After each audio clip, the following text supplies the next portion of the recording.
Moi, je suis à Chiltimo. Pour ceux qui ne me connaissent pas, ici à Agent Immobilier, je travaille avec le réseau Expert. Mais je travaille au Portugal avec la marque Coldwell Banker, qui est une marque américaine. Et on couvre à travers nos partenaires au Portugal, on couvre le Portugal dans son entier. Dans notre dernière présentation, on donnait quelques prévisions pour l'année 2024. Donc là, Rachel m'a donné un nouveau défi de vous présenter un peu le marché immobilier cette année et certaines opportunités. Vu qu'on est encore en début d'année, donc là, je vais encore rebondir un peu sur ce qu'on s'est dit en fin d'année dernière, qui était que normalement l'année 2024 sera un peu comme l'image de 2023 avec un taux d'activité immobilier assez équilibré, l'augmentation, bien sûr, des prix des loyers suite au manque d'offres qu'on a sur le marché et la tendance aussi à voir sur le marché. Bon, déjà, l'attente du taux d'intérêt. Donc, ça va entraîner toujours nos chers clients à préférer la location au long terme que l'achat. Mais parlant donc déjà, je voulais vous montrer également un aperçu de la carte du Portugal pour ceux voilà, parce que je sais qu'il y a quelques personnes qui sont intéressées plus par le nord du Portugal ou d'autres par le sud et après, et également dans le centre. Pourquoi est-ce que je viens avec cette carte? Parce qu'ensuite, je vais vous parler de certaines régions où on peut trouver le prix au mètre carré plus intéressant que dans d'autres régions. Donc, je vais essayer de comparer certaines régions. Et ça serait bien de savoir un peu où se situe chacune des régions. Et parlant de ça, bon, je peux pas parler de ça sans parler quand même des licences Airbnb. Parce que si dans le panel, on a encore des investisseurs en licence Airbnb, ce serait intéressant de savoir que quand bien même les licences ont été suspendues avec le paquet Mas Habitação en octobre dernier, c'est intéressant de voir qu'on peut toujours faire la licence, donc le Airbnb, si vous voulez, dans le centre du Portugal. Et là, on a une liste de 165 communes qui sont disponibles. Donc, pour ceux qui sont intéressés, après ce webinaire, on pourra l'envoyer par email. Je pense que Rachel, tu l'as déjà, on l'avait envoyé déjà le dernier euh, webinaire, la liste. OK. Également, alors pour inciter les investisseurs à laisser vraiment le Airbnb, donc l'État a créé le CAL qui est un taux de contribution extraordinaire à l'hébergement local. Et ceci ne touche pas tous les hébergements. Donc pour ceux qui sont propriétaires d'appartements et d'hébergements donc entiers, iront payer ce taux majoré de 15%. Donc en plus du taux déjà que vous payez pour l'allogement local. Donc, c'est vraiment un taux qui vient encore inciter les propriétaires à abandonner directement le Airbnb et de faire plutôt la location longue durée ou alors moyen terme. Alors, ici, sur ce tableau, j'essaie de vous montrer quelques communes ou encore opportunités où la location est vraiment très moins chère. Pourquoi est-ce que je montre ce tableau? Donc, pour deux raisons. Depuis le Covid, donc, on a tendance à vivre en dehors des grandes villes. On se rend compte qu'on n'a plus besoin de rester dans le centre de ville ou alors à côté de son bureau. On peut travailler à partir de la maison. Ce qui se passe, c'est on constate déjà une migration des gens sortant des grandes villes pour le centre du Portugal ou alors pour des zones moins chères. Alors ici, sur ce tableau, vous avez 10 communes où la location est encore moins chère, ce qui veut dire que les opportunités d'investissement sont très alléchantes. Par exemple, Viseu, où le prix de location au mètre carré est encore autour de 2,31 € en moyenne. Ça dépend vraiment des quartiers, donc ce sont des prix moyens au mètre carré. Bragança, qui est vraiment la zone phare actuellement, il y a plein de Lisboètes qui sont en train d'aller à Bragança. Donc, c'est vraiment, je pense que d'ici 2, 3 ans, Bragança sera plein d'étrangers aussi. Bragança est encore à 2,49 € le mètre carré. Après, à côté de Lisbonne, on a Santarém aussi qui est à 2,65. Si on compare cela aux villes, aux communes les plus chères du Portugal, où on a Lisbonne, Cascais, Porto, Almada, qui restent autour de 12 à 9 € le mètre carré, en moyenne, bien sûr. Là, j'ai pris une moyenne générale, donc j'ai pas regardé autour des quartiers. Donc, en fonction des quartiers, ça peut totalement changer. Là, on a plutôt des prix autour de entre 8,54 et 12,88 euros le prix au mètre carré. Donc, ça, c'est pour la location. C'est vraiment une très bonne opportunité. Donc, pour ceux qui sont intéressés à l'achat et pour la location longue durée, je vous conseillerais vivement de travailler avec ces communes. Ces différentes zones sont très, très intéressantes actuellement. Après, pour ceux qui veulent travailler dans du long terme aussi, ça reste toujours intéressant de travailler dans ces communes-ci. Est-ce que je suis rapide ou c'est tout bon? C'est bon jusqu'à là? Ok, parfait. Alors, parlons de certaines opportunités. Ce qu'on a constaté depuis le début de cette année, c'est que on a une grande demande en termes de bureaux. Donc ici, au niveau des opportunités, j'ai divisé en secteurs. Parlant des bureaux, les entreprises adoptent un modèle de travail hybride, donc ce qui impacte la manière dont elles consomment leurs espaces. Par conséquent, elles veulent des espaces assez grands. Par exemple, sur la photo de droite, vous pouvez voir une entreprise, donc l'espace était totalement différent. Là, ils l'ont complètement changé. Ils veulent plus de verdure, des espaces où on peut, des espaces verts, assez aérés. Donc, les entreprises sont en train de se tourner en éco-living, si je peux dire comme ça. Donc, elles recherchent vraiment, pas qu'elles ferment, mais elles sont en train de rechercher des grands espaces. Donc, ça également, ça peut être une très bonne opportunité, surtout avec le paquet Habitation, de pouvoir investir dans des endroits, dans des espaces grands pour ces entreprises-là. Le deuxième secteur, c'est la vente au détail. On a de grandes marques qui sont en train de venir au Portugal, surtout dans les zones, dans les rues phares, comme à Lisbonne, dans l'Algarve et également à Porto. Des grandes marques qui recherchent des magasins, qui recherchent des boutiques. Ça également, ce sont des grosses opportunités actuellement en demande à Lisbonne et également à Porto. Le deuxième secteur, c'est l'industriel et la logistique. Donc, là, le Portugal bénéficie de l'augmentation du nearshoring. On a plein d'entreprises européennes qui sont en train de s'installer également au Portugal concernant l'industrie et la logistique. Ici, j'ai pas voulu donner des secteurs d'industrie, mais vraiment, on a des demandes, que ce soit à Lisbonne, que ce soit également à Porto, que ce soit dans l'agriculture surtout et dans l'élevage aussi. On a des grosses demandes industrielles et dans la production d'huile et comment ça s'appelle? J'oublie le terme je vais chercher, je vais me rappeler puis je vais vous dire. Donc, il y a un terme très spécifique fabriqué ici au Portugal qui est également demandé. Mais l'industrie, c'est vraiment quelque chose à s'y pencher. Donc, pour ceux qui sont intéressés par des gros travaux, des grands espaces, ça, c'est vraiment quelque chose qui est en pleine demande ici au Portugal. Et le prochain aspect également, c'est l'hôtellerie.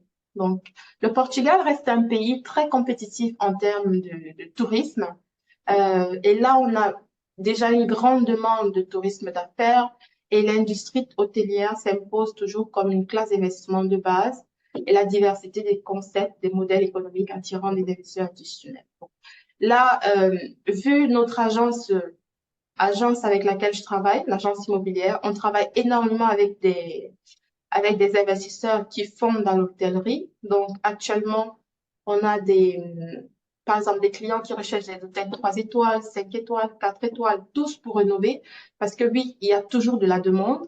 Et avec le Airbnb qui a été annulé, là, c'est l'hôtellerie qui va prendre encore plus d'avantages. Et parlant d'hôtellerie, ici, je vous ai gardé une petite opportunité. Donc, c'est une pépite. En fait, bon, Miguel, tu vas adorer parce que là, c'est un peu un travail pour toi aussi. Donc, c'est un beau terrain.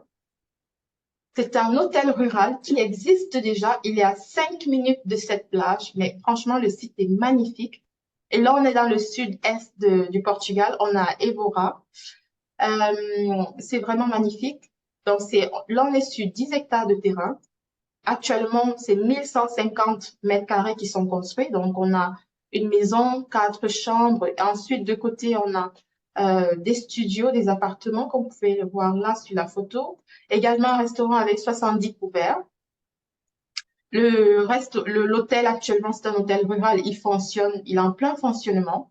Donc, c'est une famille qui est en train de s'en occuper et là, ils vont prendre leur retraite. Donc, l'idée, c'est de passer également à un investisseur, à une famille qui aimerait s'installer pour pouvoir continuer l'activité. Donc, c'est également, vous voyez, il y a un potager biologique, ce qui est magnifique. Donc, ça donne envie d'y aller déjà. Et c'est Quel est vraiment le une très prix de belle ce zone. projet, Achille? Il a l'air Pardon? magnifique. Quel est le Ah non, il est prix? magnifique. En Le fait, la projet de beauté l'hôtel de ce rural a projet, l'air magnifique.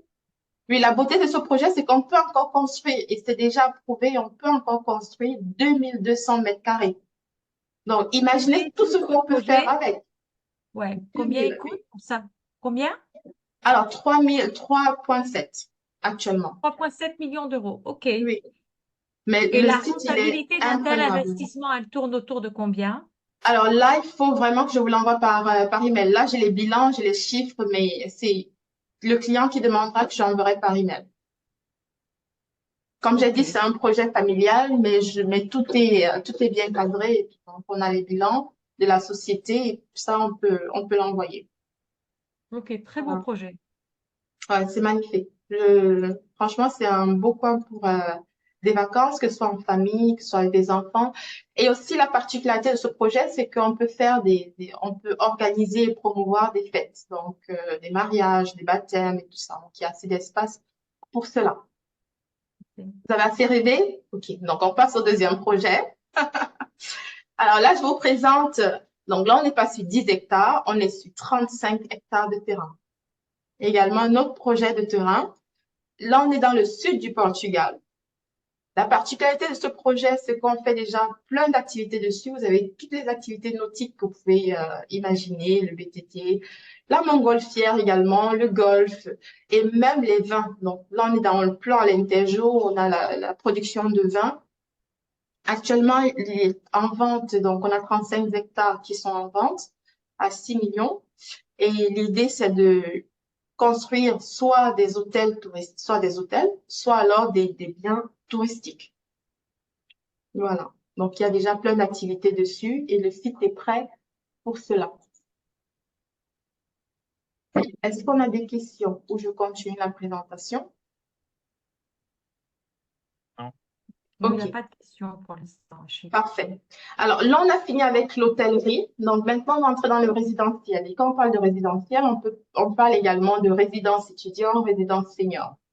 Donc le programme Mas Habitation qui a été implémenté en octobre de l'année dernière, malheureusement, n'encourage pas énormément les constructions. Je pense que Miguel est d'accord. Donc, du coup, ce qui se passe, c'est quoi? C'est que la plupart des investisseurs essayent de se rabattre sur les biens qui sont déjà existants aussi pour pouvoir les rénover, ce qui est plus facile et plus encourageant. Et aussi, ce qui est intéressant, c'est que les taux d'intérêt, ou alors, non, pas les taux d'intérêt, les taux de rentabilité sont plutôt intéressants. Je vous montre ici, par exemple, un bien. Donc, c'est cet immeuble. Il n'est pas encore à vente, mais voilà. Donc, il va entrer la semaine prochaine.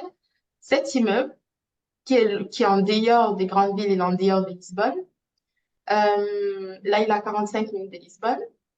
Il a 124 mètres carrés, c'est celui-ci. Travaux totaux, 115 000 euros. Donc là, on a deux biens. Donc, on a un appartement au-dessus et un appartement en dessous. Et actuellement, il en vend pour 115 000 euros.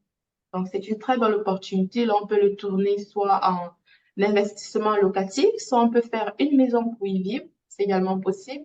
Ou encore, on peut faire moyen-long terme, location. Donc, c'est un très beau quartier.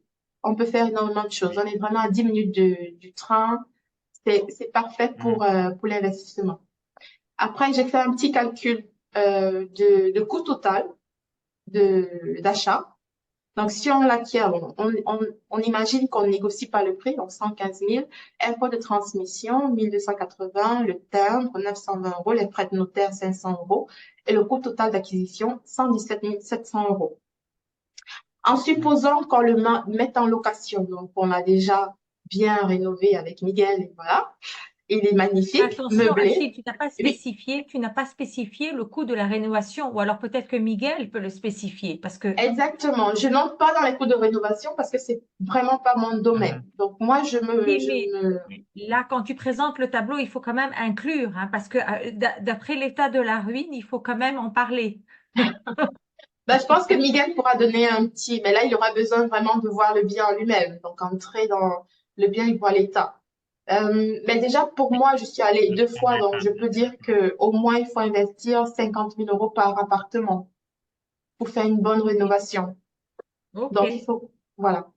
Et donc, ce que j'ai pu donner également ici, c'est une prévision pour la location. Donc, actuellement, la location d'une chambre dans, par exemple, si on achetait cet immeuble-là, on le louait et qu'on faisait, je sais pas, au rez-de-chaussée, on faisait une chambre, un salon, une cuisine, on pouvait le louer autour de 700 à 1200 euros par mois. Et si on essayait de le revendre, ou si on voulait le revendre, on pourrait le revendre entre 120 à 180 000 euros. Ça, c'est la prévision actuelle en ce moment. Donc, ce sont les prix d'aujourd'hui. ok. En termes de travaux, ben, Miguel pourra donner son, voilà, son avis dessus. général, En général, d'expérience, c'est entre 1200, 1500 jusqu'à 2000, par exemple, le coût de rénovation par euro par mètre carré. Ça dépend bien D'accord. sûr de la localisation du bâtiment, mais aussi de Mhm. l'état du bâtiment OK. lui-même.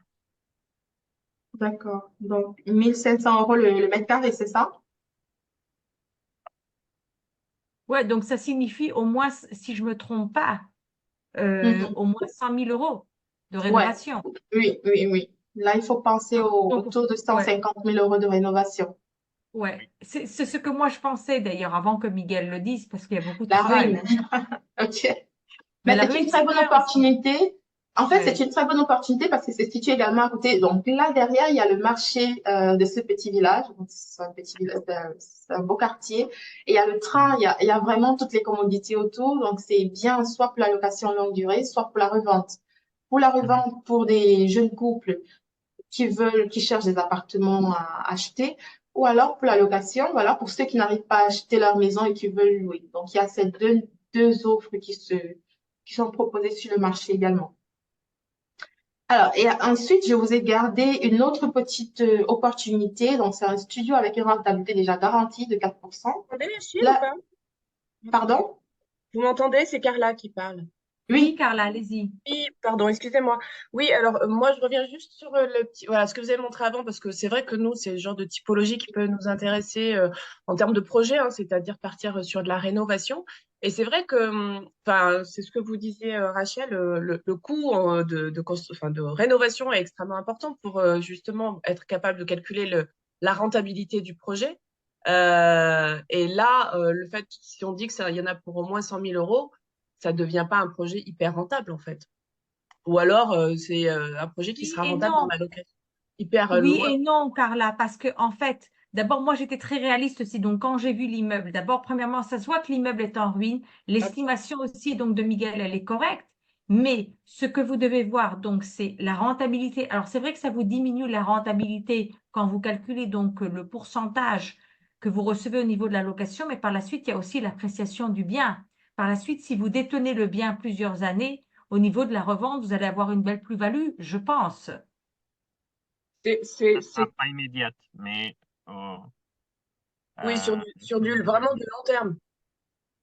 du Long moyen terme, long je terme. pense qu'au bout de 5 ans, déjà, il y a une belle plus-value, n'est-ce pas, Miguel? Parce que toi, tu vas Oui. nous montrer tout à l'heure aussi des projets. Oui, en fait, les exemples que je vais montrer vont tout à fait comme à la direction de la présentation d'Achille. J'ai beaucoup de clients qui recherchent des investissements dans des zones comme ça et des bâtiments similaires. Et leur objectif, c'est de refaire, par exemple, le bâtiment, garder un appartement pour eux-mêmes pour habiter, mais après louer l'autre, ou louer les deux appartements. Normalement, à ce moment, c'est plus rentable de faire la location que vraiment de la revente, parce qu'il y a beaucoup de gens qui recherchent la location, les prix ont beaucoup augmenté et les gens, comme Achille disait, sont en train de se déplacer et cherchent des petites villes qui sont à côté des grandes villes comme Lisbonne, Porto, etc. Et c'est là qu'ils veulent habiter. Donc il y a beaucoup de gens qui veulent sortir des Grande grandes ville. villes. Oui, Ok. voilà. Donc, c'est des opportunités. Ça, c'est pas tout à fait la même chose qu'avant. On avait des grandes opportunités à Lisbonne et à Porto. Donc, il y a un marché beaucoup plus grand. Mais à ce moment, les prix sont tellement élevés que je pense que c'est beaucoup plus facile et à la fin plus rentable d'investir dans des petites villes et des zones qui sont à côté des grandes villes. Ok. Oui, c'est le même phénomène qu'on a, nous, en France aussi, quoi. Ouais, oui, Ah, c'est ok. vrai. Ok, bon, d'accord. Alors, en fait, et Cara, juste pour rebondir, je mets les deux prix pour que voilà, chaque investisseur peut déterminer lui-même Mhm. si c'est un projet intéressant pour lui ou pas. Voilà. De toute façon, Ensuite, Achille, pardon. l'autre, Achille, oui, vas-y. de toute façon, ce qu'on peut faire, parce que c'est vrai que c'est difficile de donner comme, et c'est ça Oui, parce que tu n'as pas mis le coût de rénovation, c'est difficile parce qu'il faut visiter le bâtiment, bien sûr. bien Mais sûr, si bien par sûr. exemple, on a des gens intéressés, on fera Mhm, une visite et même des réunions ensemble. Et notre mhm. but, c'est de travailler ensemble pour arriver à un business plan avec tous les coûts et aussi les prévisions de rentabilité. Donc, si par exemple, Madame Carla, vous êtes intéressée, on peut travailler ensemble pour vous présenter un espèce de business plan où vous pouvez voir toutes les infos et avoir les infos de base pour prendre une décision. Si c'est ce type d'investissement qui vous intéresse.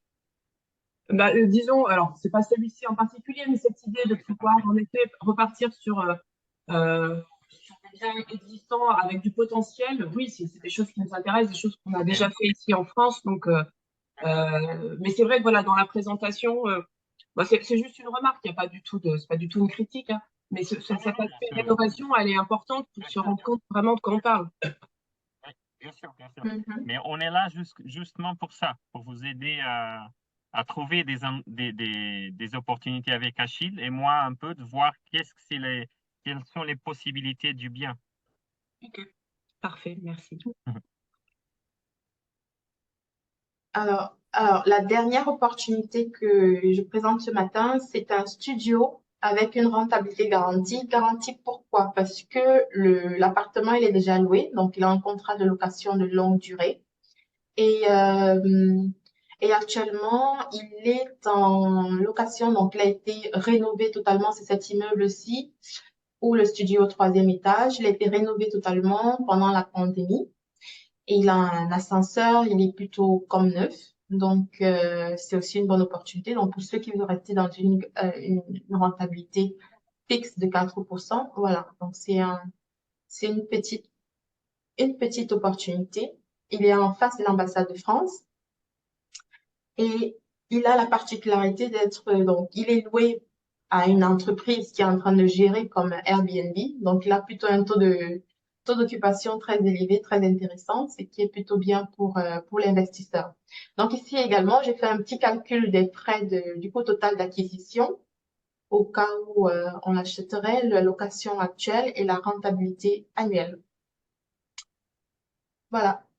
Je ne sais pas si ça vous a plu la présentation. Si vous avez des questions, ben, n'hésitez pas. Je pense qu'on va enchaîner avec la présentation de Miguel. Comme ça, Miguel nous Oui, donnera aussi une petite idée et ça pourra aussi donner des idées aux personnes qui sont sur le Zoom ce matin. ok.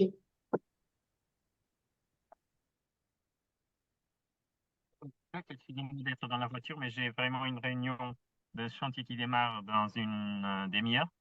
Donc, je voulais vous présenter un peu notre expérience de travail au Portugal, des exemples des projets qui sont tout à fait alignés avec l'expérience et la présentation d'Achille.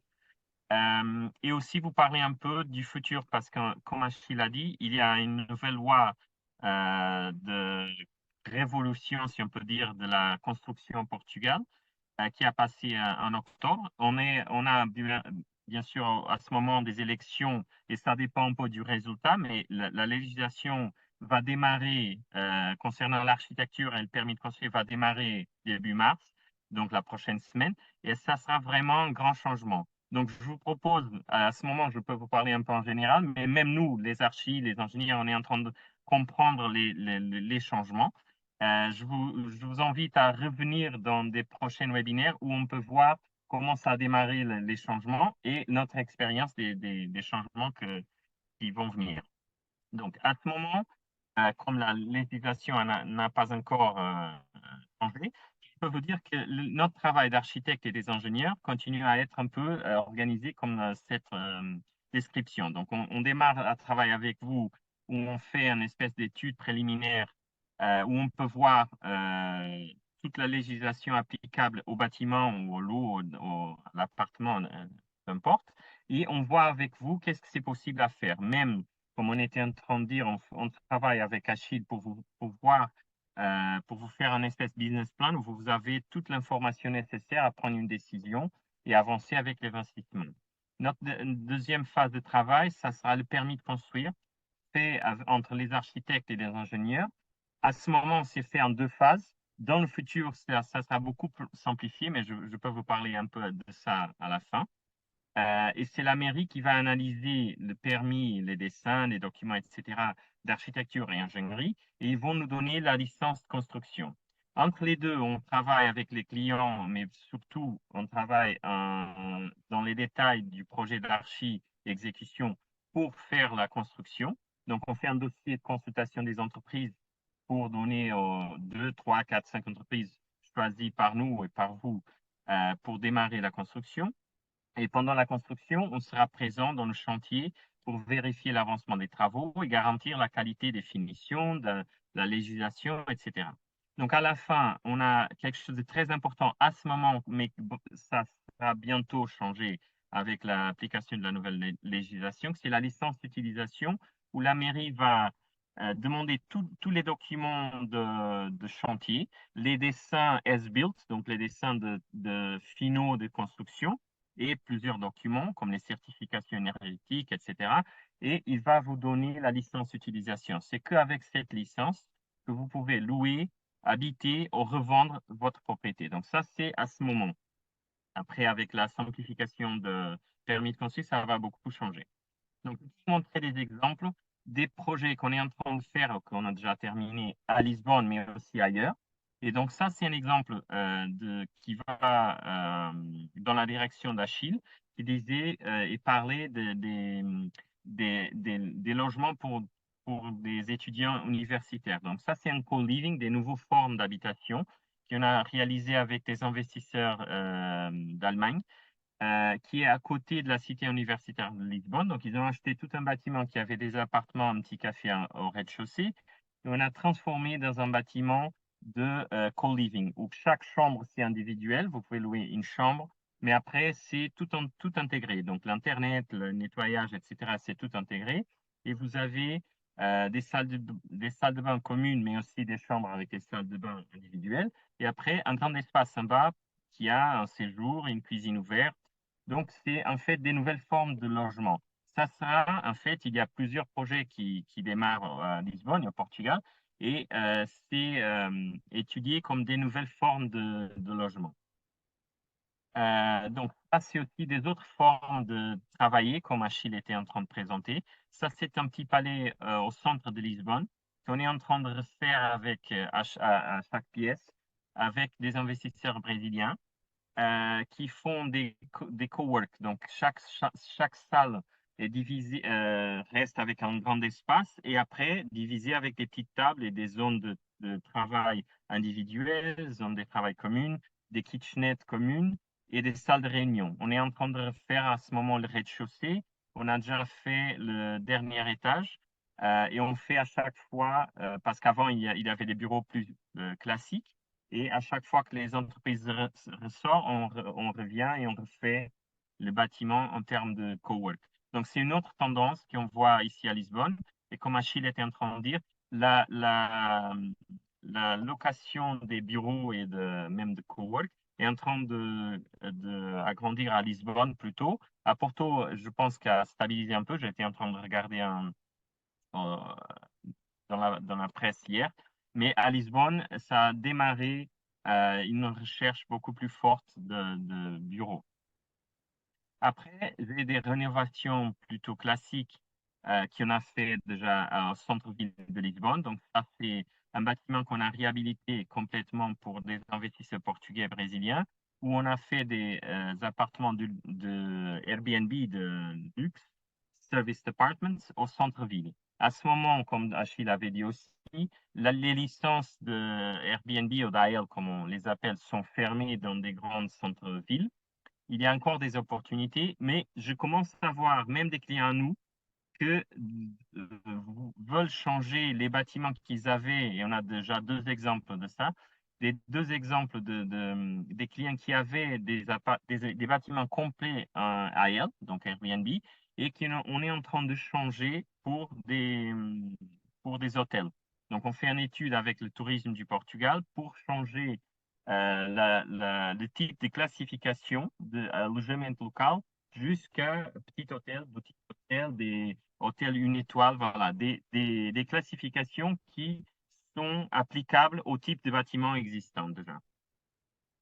Ça, c'est un exemple aussi qu'on a fait près d'Avenida de Liberdade, des studios qu'on a réhabilités qui étaient aussi dédiés à du studio qui est aussi dédié à logement local, mais aussi lié à Golden Visa. Donc, les gens pourraient acheter et après les remettre à louer avec un logement local. Ça continue encore, mais avec les changements d'habitation, on ne sait pas très bien si les licences vont terminer en 2030, mais avec les élections, ça peut aussi changer. Donc, on est en train encore de revoir qu'est-ce que ça va se passer. Ça, c'est un investisseur français avec on travaille. On travaille avec lui plutôt à Lisbonne. Maintenant, on travaille plutôt à Santarém et Torres Vedras, donc des villes qui sont aussi dans la direction de la présentation d'Achille.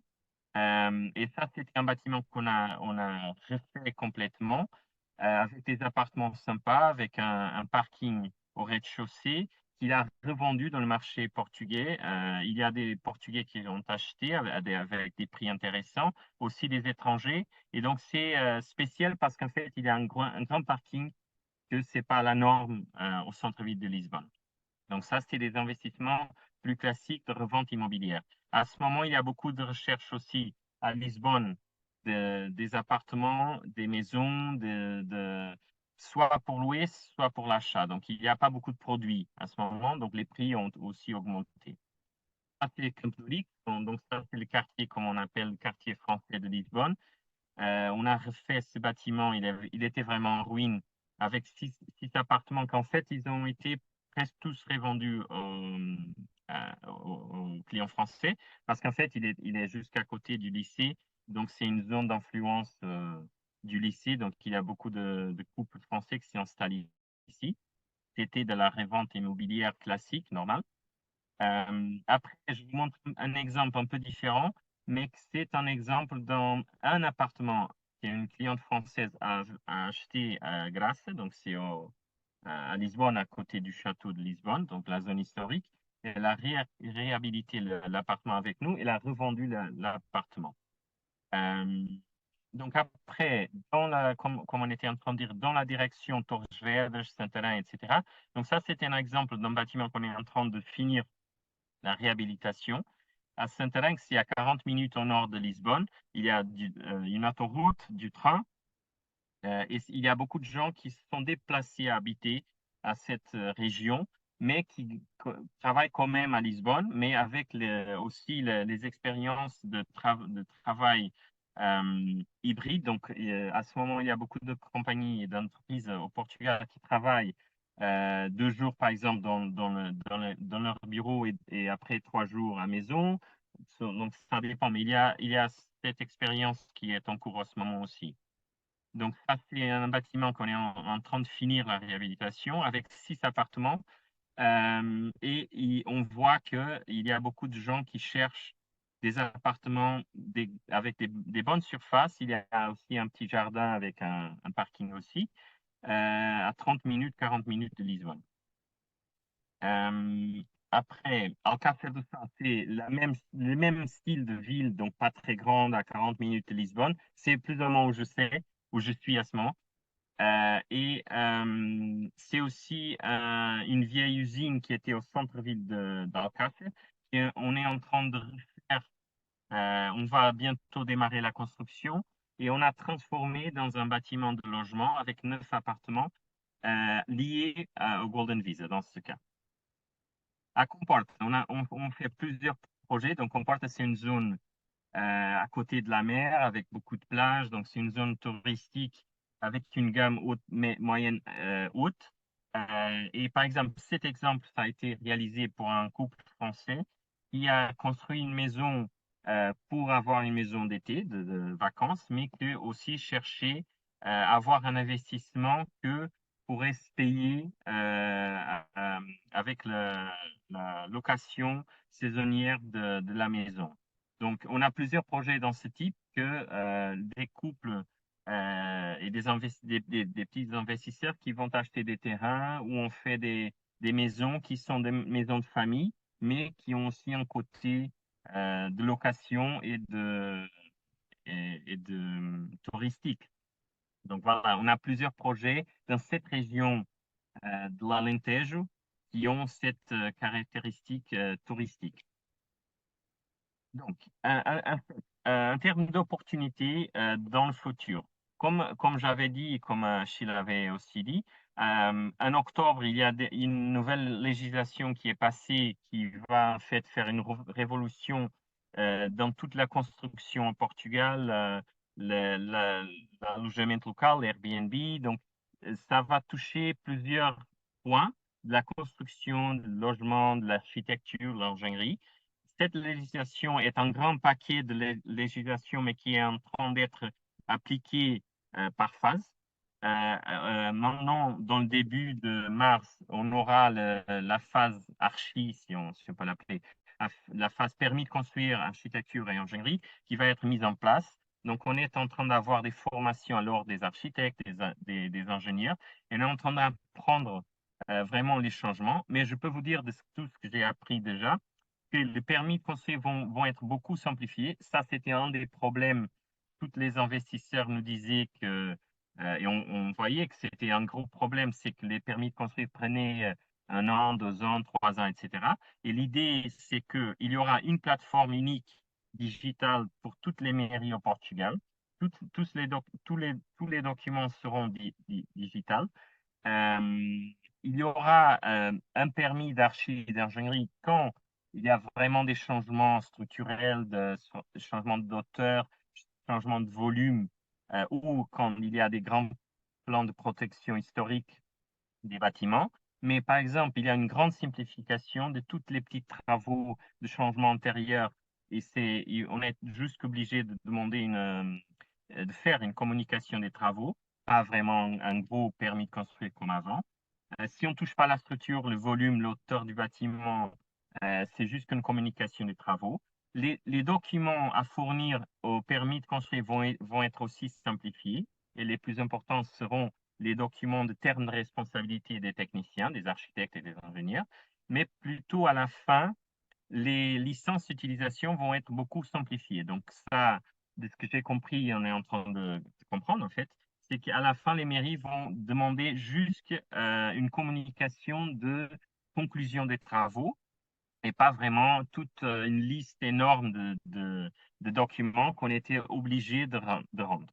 Après, il y a aussi une discussion qui vient un peu de la législation de simplification de l'habitation MAIS, mais qui est en train de discuter par toutes les parties pour les élections. C'est le taux de la TVA réduite pour le projet. Donc, à ce moment, la réhabilitation a un taux de 6%, la construction 23%, et le projet, architecte et ingénierie, aussi 23%. L'idée, c'est de baisser soit la TVA pour toute la construction à 6%, et aussi pour le projet d'archi et ingénierie, soit baisser la TVA, par exemple, pour le projet, mais garder soit 6%, 23% pour la construction. Ça dépend bien sûr de chaque parti politique.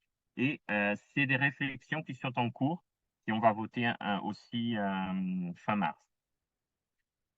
Donc, Moi, j'ai une question, Miguel. J'ai une Ah, petite pardon. question parce que je Oui. voudrais avoir ton point de vue et je pense qu'il y a pas mal d'investisseurs dans la salle. C'est pour ça que je pose Oui. la question. Oui, bien Selon sûr. toi, parce que tu as montré beaucoup de choses, tu as montré aussi beaucoup de choses donc, à Lisbonne. Je sais que c'est des projets donc, il y a quelques années parce que maintenant, Oui. les prix, ça n'a plus rien à voir. Oui, les prix sont complètement différents. C'est pour ça que j'ai passé Ça, on peut rapidement. rêver. On peut rêver d'un projet à la Baïcha ou des trucs comme ça. On peut toujours Non, rêver, non, hein, non. Miguel. Non, mais ça, c'était pour être correct. Donc, j'ai montré des projets qu'on a fait, ça fait des années, en fait. Il y a des projets qui sont plus vieux, des projets qui sont plus récents. Mais par Oui, exemple, ce qu'on peut dire, c'est qu'à Lisbonne, à Porto, à Faro, des grandes villes, c'est difficile à trouver, ou presque impossible à trouver des prix comme ça. Il y aura c'est ça. bien sûr des petites Donc, opportunités. justement, donc Oui, maintenant, il y a quand même un petit peu d'eau qui a passé sous le pont. Il y a des oui, investisseurs dans la zone, dans la salle. Excuse-moi, selon toi, quelles sont oui, les zones où il fait encore bon investir, toi, en oui. tant qu'architecte? Oui, donc comme j'étais en train d'expliquer, je pense qu'à ce moment, les zones les plus intéressantes sont vraiment les villes ou les zones qui sont à côté des grandes villes comme Lisbonne, Porto, etc. Et j'ai déjà présenté, par exemple, dans la liste des projets que j'ai présentés, j'ai montré, par exemple, des investisseurs français qui ont travaillé au centre-ville de Lisbonne, parce qu'avant, ça fait 5 ans, 8 ans, c'était vraiment où il y avait beaucoup de gens qui recherchaient des biens, mais aussi des appartements pour habiter. Et on trouvait encore des bons prix à Lisbonne, par exemple. À ce moment, je travaille avec les mêmes investisseurs à Santarém, Torres Vedras, Mafra, Alcácer do Sal et Grândola. Ça veut dire que ce sont tous des villes beaucoup plus petites, donc des villes moyennes dans l'échelle portugaise, donc 30 000, 40 000, 50 000 habitants, mais qui sont tous à 30 minutes, 40 minutes, 1 heure de Lisbonne. Ça veut dire que les gens peuvent habiter dans ces régions, mais ils peuvent se déplacer rapidement à Lisbonne, par exemple, parce qu'ils ont Ok. des autoroutes, des transports publics, des trains, des bus, etc. Et après, ils ont une qualité de vie et des prix qu'ils ne trouvent pas jamais Dans les dans les grandes grandes villes. villes. Donc, à Oui. ce moment, vraiment, je vois les investisseurs sortir du centre-ville de Lisbonne, Porto, etc., et rechercher des zones beaucoup plus calmes, avec beaucoup de qualité de vie, un peu loin, bien sûr, mais beaucoup plus, avec des prix beaucoup plus intéressants. Oui. Et je pense qu'aussi a la même expérience, parce que même les opportunités qu'elle a montrées sont tous dehors des grandes villes, Oui. sauf l'appartement, bien sûr, qui était au centre-ville.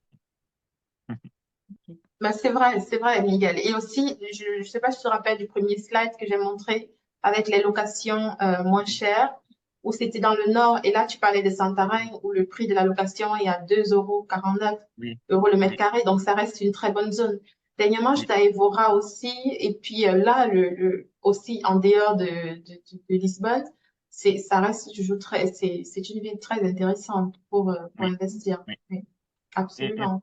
à ce moment, comme il y a aussi avec les élections, mais tous les partis politiques sont en train de discuter ça, c'est de faire améliorer les conditions des villes plus petites qui ne sont pas centrales.